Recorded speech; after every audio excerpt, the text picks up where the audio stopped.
Kuna mtoto alikuwa anachezea marage, mimi ndo nikaja nikapigwa. Alikuwa anatupigaga, ananiambia amka, nenda unaoso, nikisanawa, anakuja ananipiga. Nikirudi namkuta babu hapo yupo. Naye anapigwa. Alikuwa anajiniaga na anamuunguza na moto. Bibi ndo akawa anamuunguza na moto. Ndio. Yeye mwenyewe anabaki peke yake. Sabaki bibi babu anaenda na bibi, kwa nini unapiga watoto wa watu?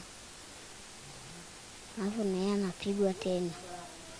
Alafu sisi tunaenda kwa babu, tunakaa huko. Atusaidie tukae vizuri. Atusaidie tukae vizuri. Jeshi la Polisi mkoa wa Dodoma linamshikilia Maria Joseph, umri wake ni miaka 40. Huyu ni mkazi wa Chang'ombe jijini Dodoma, kwa tuhuma za kuwafanyia ukatili watoto wawili sehemu mbalimbali za mwili wake kwa kutumia mwiko. Na mashambulizi hayo yalileta madhara kwa mtoto huyo, ambapo ilisababisha kichwa kuvimba, mikono na hata kwenye macho. Lakini na huyu mtoto wa mwaka mmoja na miezi 7 naye alichomwa sehemu za makalio kwa kijiko ambacho alikuwa amekipasha kwenye moto. Na baada ya kutekeleza tukio hilo la ukatili kwa mtoto huyu ambaye ni wa kwake yeye mwenyewe wa kumzaa, alimfungia ndani ya chumba ili watu wengine wasifahamu.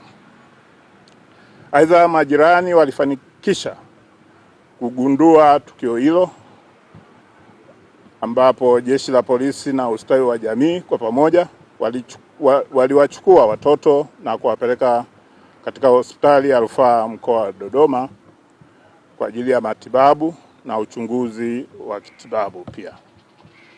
Watoto wote wamelazwa katika hospitali hiyo na wanaendelea na matibabu na hali zao zinaendelea vizuri.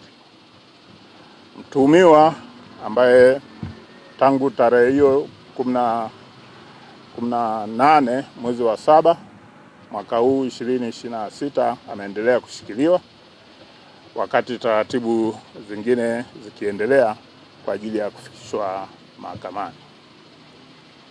Jeshi la polisi linakemea vitendo hivi vinavyofanywa na baadhi ya wazazi, walezi na wanajamii kwa ujumla, kwani halitawafumbia macho na hatua kali za kisheria zitachukuliwa dhidi yao.